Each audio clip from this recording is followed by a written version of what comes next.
Acara Ombel Aksi Bersama akan segera dimulai. Izinkan saya mengucapkan salam. Assalamualaikum warahmatullahi wabarakatuh.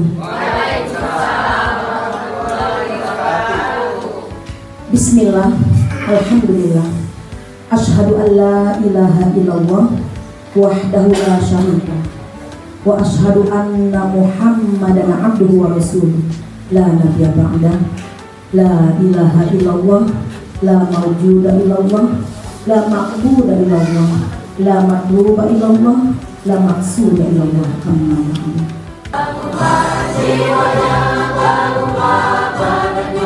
untuk Indonesia Raya, Indonesia Raya, merdeka, merdeka, tanahku, negeriku yang kucinta. Indonesia Raya, merdeka. Level 3 oleh Ibu Martina. Sebenarnya kami sama, satu materi, hanya saja Ibu Martina ambil MPI, saya juga mengambil video pembelajaran dengan materi yang sama. Dan kami juga kemarin itu dengan banyaknya kegiatan-kegiatan Ibu Martina, paling sehari 2 hari cuma kami menggarap. Dan itu pun sudah di penghujung, tugasnya harus selesai, deadline-nya baru kami kirim. Untuk saja masih bisa terkirim. Dan kami tidak terlalu berharap di awal, karena itu kan yang ikut itu memang trainer, mentor. Kami tidak menyangka juga kok bisa, mungkin nyasar orang yang itu, mungkin kan terhilap mungkin ya, tiba-tiba sudahlah ini berdua masukinlah katanya ya, nah gitu. Baik, untuk sesi yang ini saya akan menyampaikan cara membuat video pembelajaran menggunakan Canva. Sebenarnya saya kemarin itu membuat video pembelajaran menggunakan Canva, Capcut, dan Filmora. Kalau Canva dan Capcut itu kan aplikasinya online. Kalau Filmora kan itu offline ya, Bapak Ibu semua. Cuma kalau di Canva enaknya itu banyak aset, ya banyak template dan aset. Apa itu dari tadi disebut Butina aset? Apa itu aset? Apakah aset negara atau aset rumah tangga atau aset sekolah? Gitu kan? Itu aset. Ini pengembangan video dulu ya. Yang pertama yaitu penulisan naskah. Jadi sebelum kita membuat video, pasti kita harus menyiapkan dulu apa sih materinya, gitu ya. Pertama, sudah mantap nih materinya, apa sih tujuan pembelajarannya? Sudah tahu nih tujuan pembelajarannya, apa sih materi-materi yang akan disampaikan di video tersebut. Terus baru kita membuat format penulisan atau naskah video. Kita buat dulu naskahnya. Itu bisa kita buat, itu tadi kita menggunakan Canva atau bisa menggunakan apa gitu kan. Terus tahapan produksi, baru kita membuat video. Terus tahapan pasca produksi, setelah kita buat video, terus ternyata ini masih kurang, kayaknya ini masih gini, kita ulang lagi, pasti itu. Maka sebenarnya harus memerlukan waktu yang lama, cukup lama. Terus yang ketiga, selanjutnya itulah kita publikasikan supaya orang tahu karya kita. Pertama ya, terus berharap kedua orang mau menggunakan karya kita. Yang penting kita berbuat dulu. Apa tanggapan orang lain nanti? Yang penting kita berbuat dulu, itu Bapak Ibu. Ini saya menampilkan dulu ya, walaupun mungkin tertati-tati saya membuatnya. Mungkin kalau video saya tidak sekeren MPI Ibu Martina mungkin ya. Assalamualaikum. Kalau waktunya lebih panjang, lebih banyak, lebih bisa berkreasi. Cuma karena waktu kami mepet di ujung, yang penting selesai tugas, gitulah kemarin kan. Ini kalau menurut saya sangat sederhana sih. Makhluk hidup berbagi tempat tinggal dengan makhluk hidup yang lain. Mereka hidup berdampingan dalam suatu tempat tinggal yang disebut dengan lingkungan. Selain itu, ada juga benda-benda mati yang merupakan bagian dari lingkungan. Apa saja yang menjadi anggota suatu lingkungan? Nah, Anda semua, kita akan membahas tentang ekosistem. Ekosistem adalah interaksi atau hubungan antara makhluk hidup dengan lingkungan sekitarnya. Tingkatan organisme dalam suatu ekosistem terbagi komunitas. Selanjutnya, komunitas ini akan berinteraksi dengan benda yang tidak hidup pada lingkungannya. Misalnya, Ini apa saja komponennya ya? Ya, ada tupai, burung, kerang, rusa, tumbuhan. di ekosistem lainnya.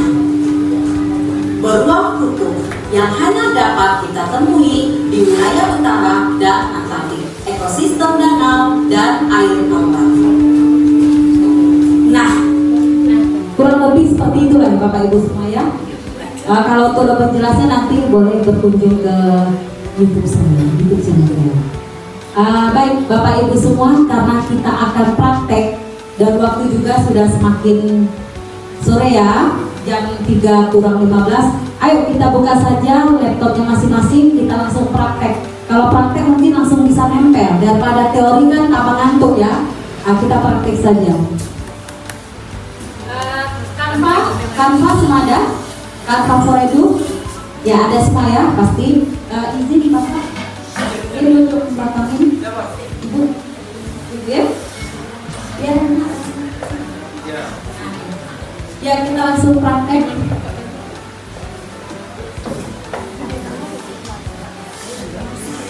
Pakai HP bisa, cuma kalau pakai laptop kan tampilannya lebih lebar kan, enak ya. Itu tadi kembali kita ke aset. Apa sih aset? Aset itu tadi seperti gambar-gambar, terus video-videonya, terus materi-materinya itu kita siapkan dulu. Bisa misalnya kalau materi itu dalam bentuk wood kita buat dulu, jadi kita copas-copas saja kan. Terus mau backgroundnya, mungkin saya tidak mau pakai aset yang ada di Canva, bisa cari dulu aset-asetnya di Chrome, misalnya kan gambar-gambar. Terus juga bisa video. Kok bisa sih videonya tidak ada backgroundnya?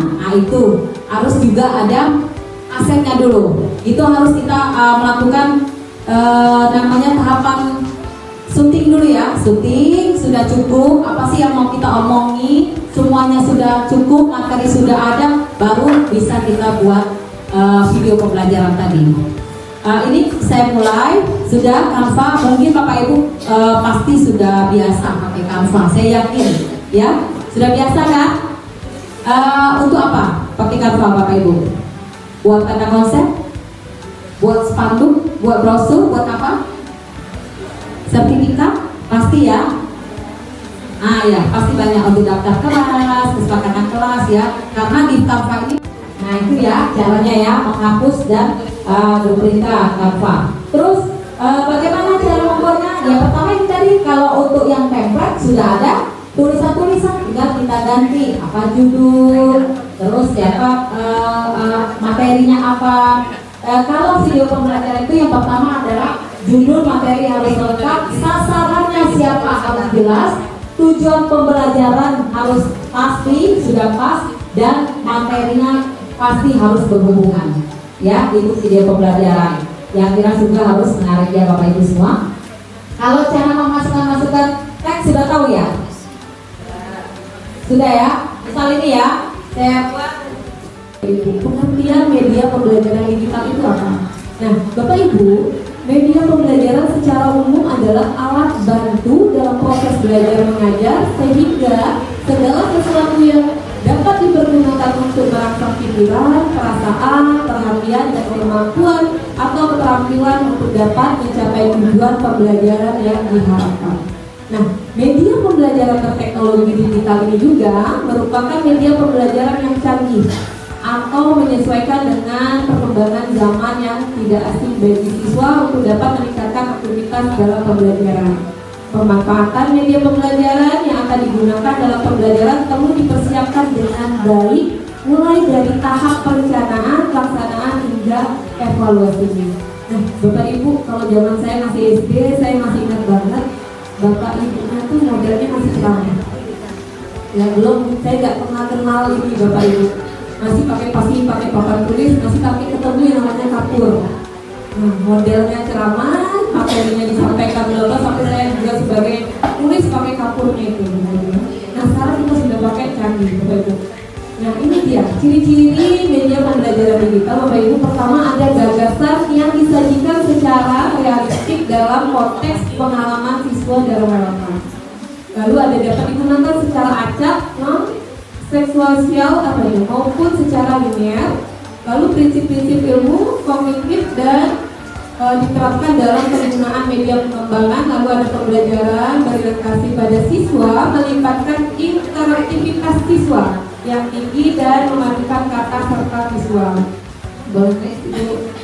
Nah, ini Bapak Ibu, manfaat dari media pembelajaran digital dalam pembelajaran ini sangat banyak sekali manfaatnya.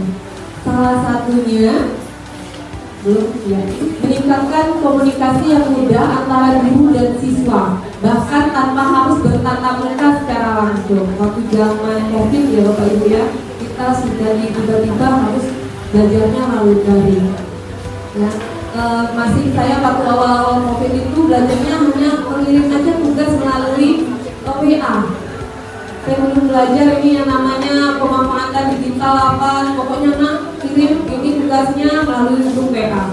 Nah, manfaat lain adalah memungkinkan peserta didik untuk berperan sebagai sumber informasi sehingga guru bukan lagi satu-satunya sumber pembelajaran. Membantu terjadinya pembelajaran yang lebih struktural, memungkinkan guru untuk mengevaluasi perkembangan peserta didik dengan lebih efektif, lalu mendorong interaksi, membantu peserta didik dan mengeksplorasi diri, lalu efisiensi dan penyimpanan dan akses materi pembelajaran. Boleh ya.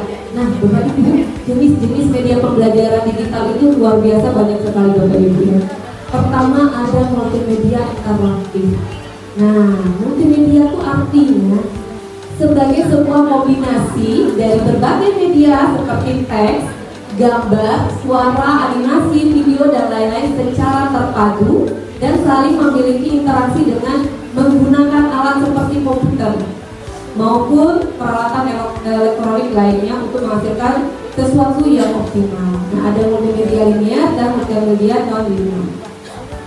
Lalu ada kedua, ada digital video dan animasi. Nah, Bapak Ibu, video digital merupakan representasi elektronik dari gambar visual bergerak, yaitu video, ya, dalam bentuk data digital yang dikodekan.